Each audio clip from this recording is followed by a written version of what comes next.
कि नबी अकरम सल्लल्लाहु अलैहि वसल्लम ने इरशाद फरमाया कि कमाले ईमान अखलाक के अंदर है। आपने फरमाया कि जिसके अखलाक जितने अच्छे होंगे उसका ईमान उतना कामिल व मुकम्मल होगा।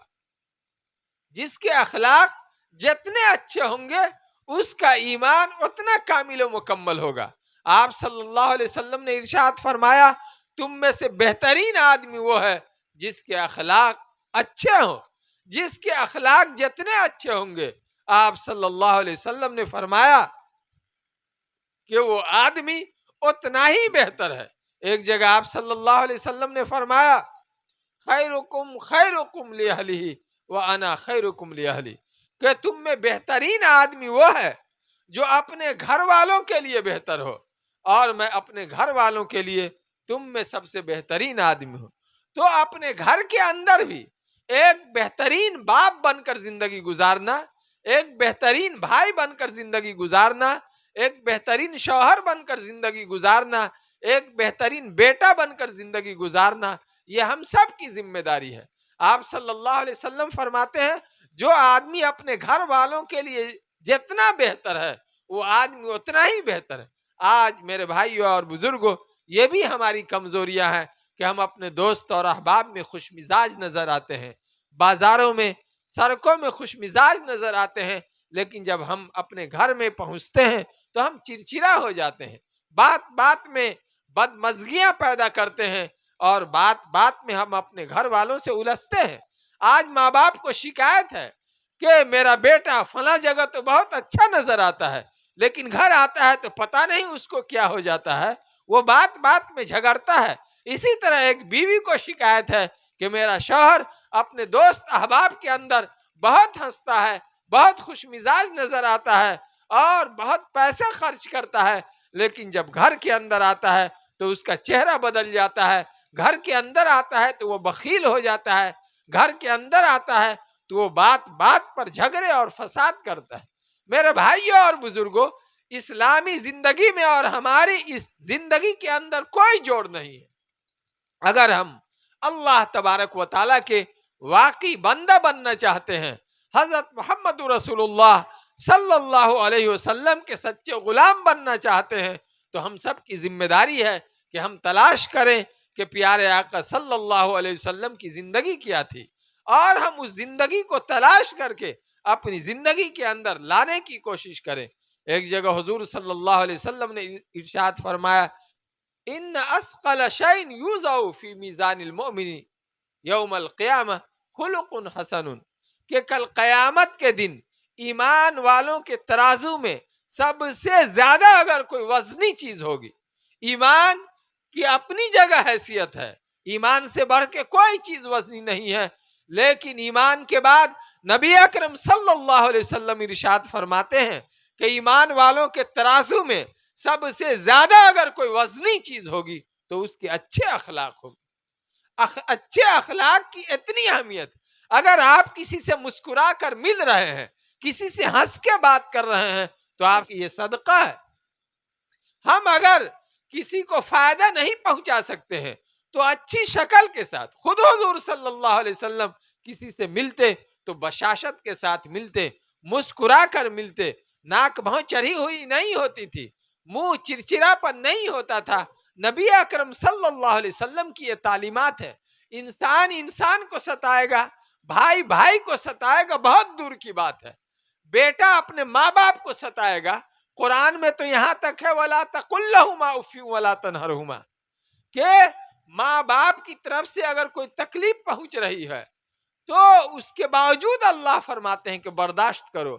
और कितना बर्दाश्त करना है कि तुम्हारी जबान से उब भी नहीं निकल पाए, तुम्हारे चेहरे पर बल नहीं पड़े कि जिससे तुम्हारे माँ बाप को यह अंदाजा लगे कि मेरा बेटा गुस्सा हो रहा है या नाराज हो रहा है, बल्कि अल्लाह फरमाते हैं कि अपने आप को मुकम्मल तौर पर कंट्रोल में रखो और अपनी जबान से उफ तक नहीं करो। मेरे भाई और बुजुर्ग लोग सवाल करते हैं कि माँ बाप गलती पर हो तो भी ये और वो, इस बात को अच्छी तरह से समझिए मेरे भाई और बुजुर्गों।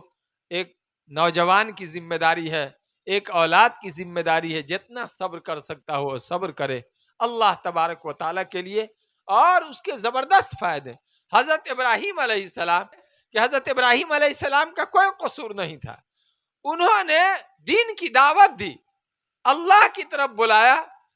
समाज, मुआशरा, बादशाह तो दुश्मन हुए ही, खुद उनके अब्बा ने घर से निकाल दिया, कहा कि तुम्हें मैं सजा दूंगा, तुम घर खाली करो, मैं तुम्हें संसार कर दूंगा। तरह तरह की धमकियां दी। हजरत इब्राहिम अलैहिस्सलाम घर खाली कर रहे हैं, लेकिन किस तरह घर खाली कर रहे हैं?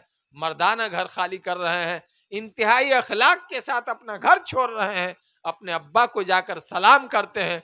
कुरान ने कहा कि अपने अब्बा से जाकर इब्राहिम अलैहिस्सलाम सलाम करते हैं और अब्बा को कहते हैं कि अब्बा मैं तो अब चल रहा हूं, अल्लाह से आपके लिए दुआ करता रहूंगा, मेरा अल्लाह, मेरा रब बड़ा मेहरबान है। तो घर से निकल रहे हैं, अब्बा घर से निकाल रहे हैं, कोई जबान पर शिक व शिकायत नहीं है, बल्कि अब्बा से सलाम कर रहे हैं और अब्बा को कह रहे हैं कि अब्बा मैं आपके लिए दुआए मगफिरत करता रहूंगा कि अल्लाह आपको माफ कर दे, इसलिए कि मेरा रब बड़ा मेहरबान। ये मेरे भाइयों और बुजुर्गों, शरीयत सिखाती है, इस्लाम सिखाता है। एक मर्तबा हुजूर सल्लल्लाहु अलैहि वसल्लम एक अंसारी सहाबी के बाग में तशरीफ ले गए, तो वहां जैसे आप पहुंचे तो दूर एक ऊंट बंधा हुआ था, वो देखकर आपको रोने लगा, बिलबिलाने लगा, डकराने लगा। नबी अकरम सल्लल्लाहु अलैहि वसल्लम ने देखा कि ऊंट रो रहा है और उसकी आंखों से आंसू जारी है। हुजूर सल्लल्लाहु अलैहि वसल्लम उसके करीब गए और आप सल्लल्लाहु अलैहि वसल्लम ने उसके सर पर हाथ फेरा, तो ऊंट को तसल्ली हुई, ऊंट खामोश हुआ। उसके बाद आपने कहा कि ये किसका ऊंट है, इसका मालिक कौन है? तो एक नौजवान आया, कहा कि या रसूल अल्लाह ये मेरा ऊंट है।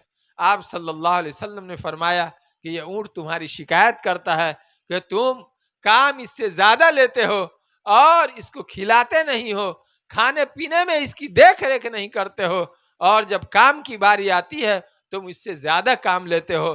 तुम इसके साथ अच्छा सलूक करो, हुस्ने सलूक करो। मेरे भाइयों और बुजुर्गों, आप कुर्बान जाइए प्यारे आका सल्लल्लाहु अलैहि वसल्लम पर, कि जानवरों को ये उम्मीद थी कि हुजूर सल्लल्लाहु अलैहि वसल्लम के अंदर जो रहम करम और शफकत है, उस शफकत के सदक़े में जानवर भी उम्मीद लगाते थे कि हुजूर सल्लल्लाहु अलैहि वसल्लम से हमें रहम की भीख मिलेगी, हुजूर सल्लल्लाहु अलैहि वसल्लम से करम की भीख मिलेगी, हुजूर सल्लल्लाहु अलैहि वसल्लम से शफकत की भीख मिलेगी। आज हमसे हमारे भाई को भी उम्मीद नहीं है कि हमारे भाई हमारे साथ रहम करेगा। माँ बाप से भी औलाद की उम्मीद खत्म हो गई कि माँ बाप हमारे ऊपर रहम करेंगे, या माँ बाप सच्चाई के साथ जो मुखलिसाना ताल्लुक हो सकता है, बिल्कुल बेलौस उम्मीद हो सकती है, आज माँ बाप ना अपने औलाद से लगा सकते हैं, ना औलाद अपने माँ बाप से लगा सकते हैं। बताइए कितनी बड़ी कमजोरी आई है। इससे बढ़ के मैं आपको एक और वाकया सुनाना चाहता हूँ। ये अखलाक, ये रहम करम और ये प्यार कितना बड़ा हुआ था। नबी अकरम सल्लल्लाहु अलैहि वसल्लम मस्जिद नबवी में जो खुतबा दिया करते थे शुरू में, तो वो लकड़ी का एक तना था, उससे टेक लगाकर आप सल्लल्लाहु अलैहि वसल्लम खुतबा दिया करते थे। एक अंसारी सहाबी ने फरमाया कि या रसूल अल्लाह, मेरा एक गुलाम है जो बढ़ई है, वो लोहारी जानता है, अगर आप इरशाद फरमाए तो मैं आपके लिए लकड़ी का मिंबर बना दूं। आप इस लकड़ी के सहारे टेक लगाकर खुतबा देते हैं, मैं मिंबर बना दूंगा तो उस पे आपके लिए सुकून इत्मीनान की बात होगी। हुजूर सल्लल्लाहु अलैहि वसल्लम ने फरमाया कि जैसी आपकी मर्जी, आप बनाना चाहे तो बना दे। जब मिंबर तैयार हो गया और मस्जिद नबवी में रखा गया और आप सल्लल्लाहु अलैहि वसल्लम उस मिंबर पर चढ़ के खुतबा देने लगे, तो जिस लकड़ी के तने के सहारे टेक लगाकर बराबर खुतबा दिया करते थे, वो रोने लगा, चिल्लाने लगा। हुजूर सल्लल्लाहु अलैहि वसल्लम उतरे और आपने उसको गले लगाया। धीरे धीरे वो हिचकियां लेने लगा, इस तरह हिचकी लेने लगा जिस तरह कोई बच्चा अपने माँ के गोद में हिचकी लेता है। नबी अकरम सल्लल्लाहु अलैहि वसल्लम उसको गले लगाए हुए हैं और वो लकड़ी का, वो सूखी हुई लकड़ी का तना हिचकियां ले रहा है, और फिर धीरे धीरे वो खामोश हो गया। आप सल्लल्लाहु अलैहि वसल्लम इरशाद फरमा रहे हैं कि अगर मैं इसको खामोश नहीं करता तो कयामत तक ये मेरे फिराक में, मेरी जुदाई के गम में रोता रहता। मेरे भाइयों और बुजुर्गों, हम जिस नबी के मानने वाले हैं, उनके अंदर जो मोहब्बत थी, उनके अंदर जो शफकत थी, वो कहां कहां पहुंची हुई थी और कहां कहां फैली हुई थी।